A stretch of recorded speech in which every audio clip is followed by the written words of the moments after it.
So we are here talking about the themes of the multiplication of perspectives and of circulation, and in thinking about both of these problems, particularly a dialogical approach to both of them, our small group, Pradnya, Cecile, and I, decided to develop a very close reading of an article by Cécile Froment.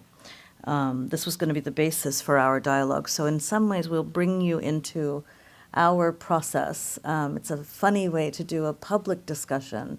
It's a discussion about reading. And we're in some ways bringing you into our own practice of closely reading each other's work in a way to model a generous aesthetic practice of attentive reception and indulgent engagement. How rarely we get to actually indulge in each other's work. Circulation is ever identified with the mobility it implies. What is less understood are those moments during which the thing that circulates touches down and exchanges hands, gets passed around, those events in which an object is handled and thought and used and seen in a specific place at a specific time. For that, we wanted to think through a practice of turning a thing over and over again together and to bring an audience into that process after it had already begun. In this case, the things to be turned over are material artifacts, as well as the scholarly ideas that have allowed us to understand them more clearly, or have even in some cases performed an ekphrasis of those objects. So before we began, when we first met, I asked Cécile if she would select an essay for our discussion. And she selected an essay that I have very happily marked up in many ways and will be referring to this afternoon or late morning. It's called Under the Sign of the Cross in the Kingdom of Congo, Religious Conversion and Visual Correlation in Early Modern Central Africa. It was published in Res in 2011.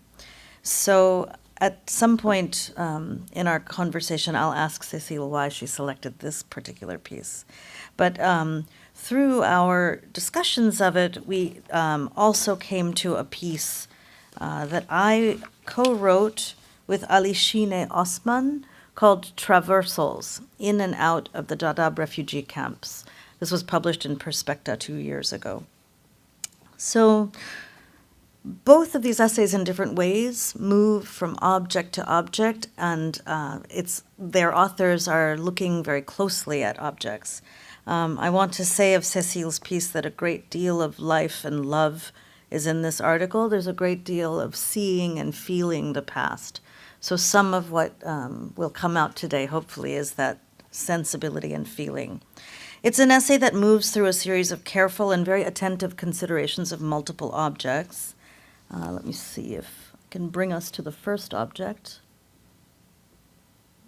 These are the two essays. So the first image that she shares with us is a page from an illustrated manuscript from the 1740s by Italian veterans of the mission to the Congo in Central Africa. It shows a monumental cross installed in front of a church with a grave in front. This cross inhabits the center of the image, the physical center of the image, visual center of the image. And on the left side is a Capuchin friar and his acolytes conducting a ceremony. On the right side is the local community, also conducting a ceremony. As Cécile writes, and I'll read directly from her work,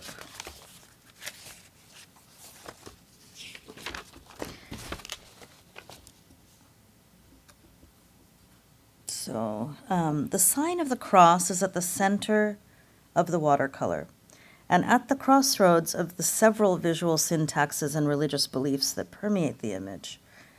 In the vignette of the scene, it represents two different religious discourses.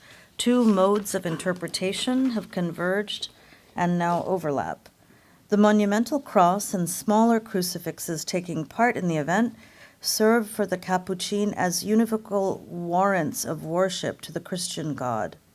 They are also the point of the scene where Catholic and Congo religious traditions meet and blur between Congo ritual offerings to the soul of the deceased, holy water and incense.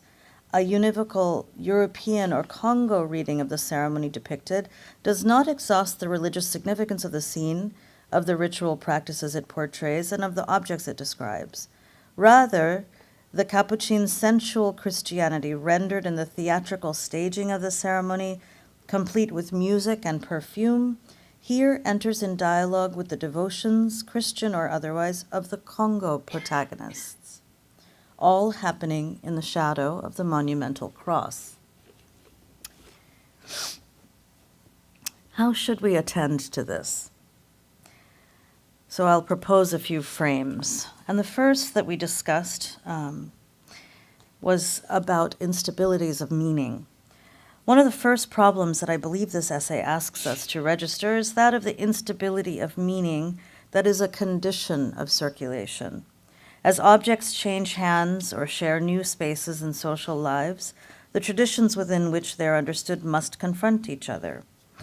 In this case, Cécile also writes, the abstract idea of the cross, as well as its visual manifestations, emerged as a platform for artistic and religious ideas to be communicated across cultures.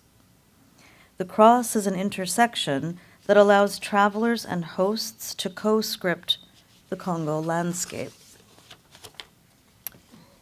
She continues to write, it formed a space of correlation, an activating ground where new conceptions and visual forms were molded that encompassed and transcended both European and Central African religious ideas and modes of representation. So let's talk for a moment about correlation. Correlation and co-relation. Correlation refers to both the relationship and connection between two things and the process of establishing it. So that's two frames of meaning that we'll work with here. This is different from the work of translation that Professor Bashir brought to us a moment ago, in which there is an attempt at transformation and a desire to achieve stability of meaning after a set of concepts has been converted. Contact produces boundaries, even as it produces the traversal of the boundaries, in mutually constituted spaces that Cécile names as spaces of correlation. This process of contact and co-inhabitation of a space of correlation emphasizes precisely the mutual activity of co-constituting that space, the work of co-relating within a space. I related that practice to one in a multi-part dialogue I engaged in with Mr. Alishin Osman. He's a colleague who spent his childhood and youth as a refugee in the UNHCR settlement in Ifo camp near Dadaab, Kenya. He and I co-wrote this article, Traversals, for the Yale Architecture Student Journal Perspecta, in which we examined together a set of photographs that we each collected. We discussed our individual experiences of moving in and out of the refugee camps. We each contributed images, and we recorded and transcribed and co-edited our dialogue for publication. And in examining these photographs together, such as this one of a grave site in a refugee camp, I believe we modeled the problem that Cécile Fromont identifies, of coming upon a space of correlation. There was no doubt some forms of understanding, communication, and friendship between me and Alishine. However, we were also moving in some ways in parallel, just as we were tracing through our conversation our plural experiences of traversing the border into and out of the camp. There are ways in which we could not understand each other's meanings, and perhaps only commit to seeing the objects that co-constituted the space of the camp, which we tried to capture, which each of us tried to capture in the photographs we gathered. And this is a photograph that he collected. So with this analogy between Cécile's text and this one, I want to signal those two meanings of correlation, the idea of co-relation, the relationship between two meanings, as well as the process of establishing the relationship. I'd like to underscore the poetics of a space of correlation in Cécile Froment's terminology, that such a space gestures toward commitments made to co-constituting it.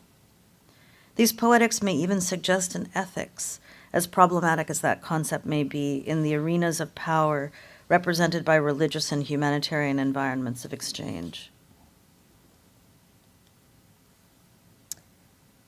So as you study this very interesting image very closely, I'll move on to another point that I think we can discuss, which is thinking from the material or the singular toward the abstract or the scalar. Cécile Froment's essay performs a rigorous analysis of the schematic motif of the cross and the diamond. She shows how in two-dimensional abstraction found in rock painting and engraving, the cross expands into a diamond shape and the diamond shape collapses into a cross. And again, I'll read a bit from her essay in order to explain what we're getting at.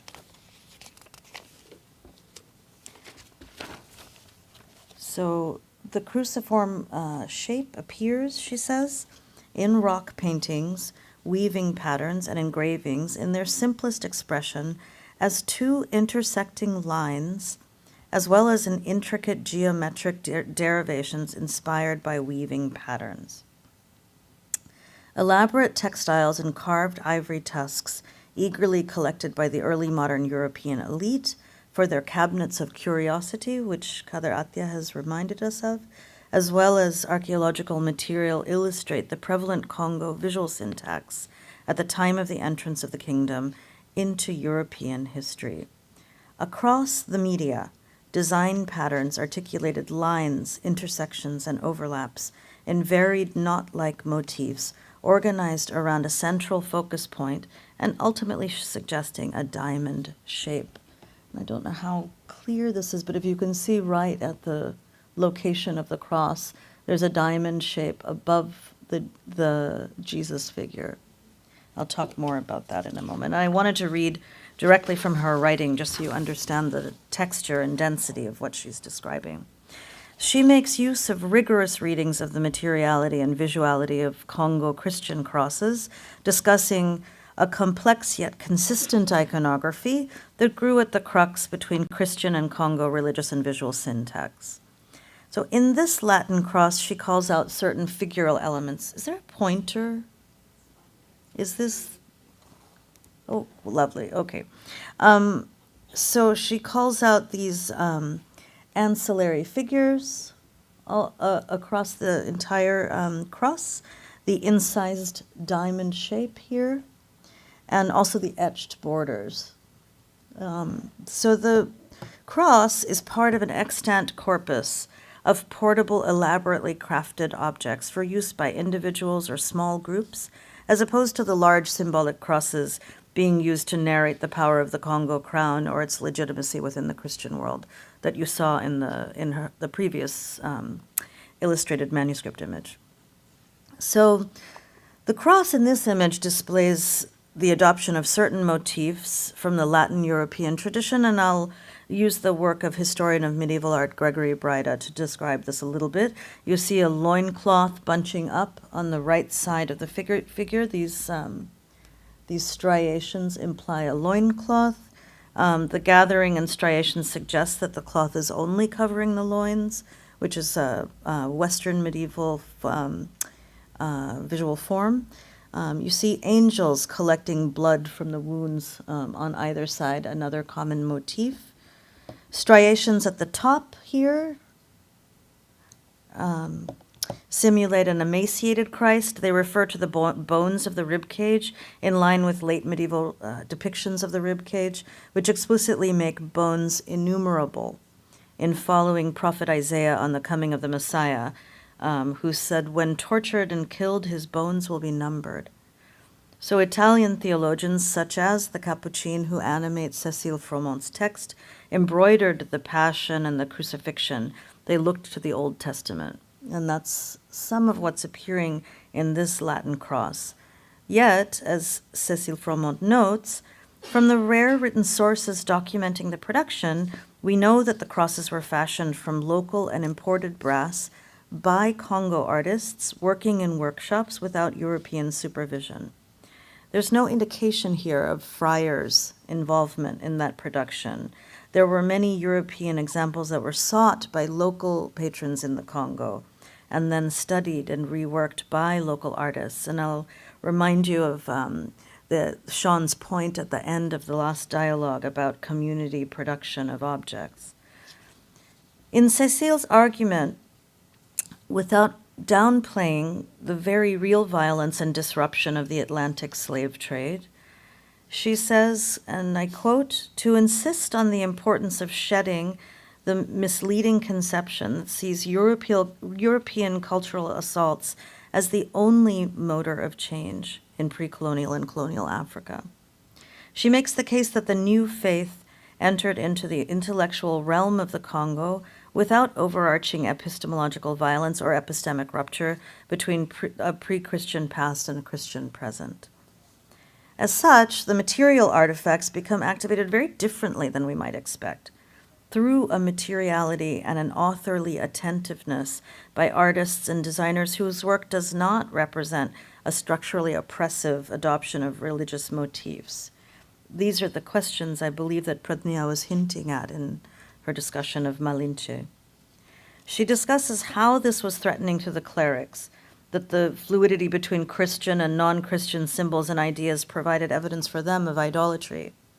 The cross itself was one of these symbols. It's a cross, after all, but you see, for example, in the location of the diamond, in the very central location, it alludes to and also stands in for the halo of Jesus. Further evidence of this fluidity between Congo symbol and Christian icon and the possible absorption of the latter into the former might be found in the diffusion of the crosses after centralized Congolese power was weakened and the Capuchins had withdrawn. At that point, you start to see crosses moving across the landscape.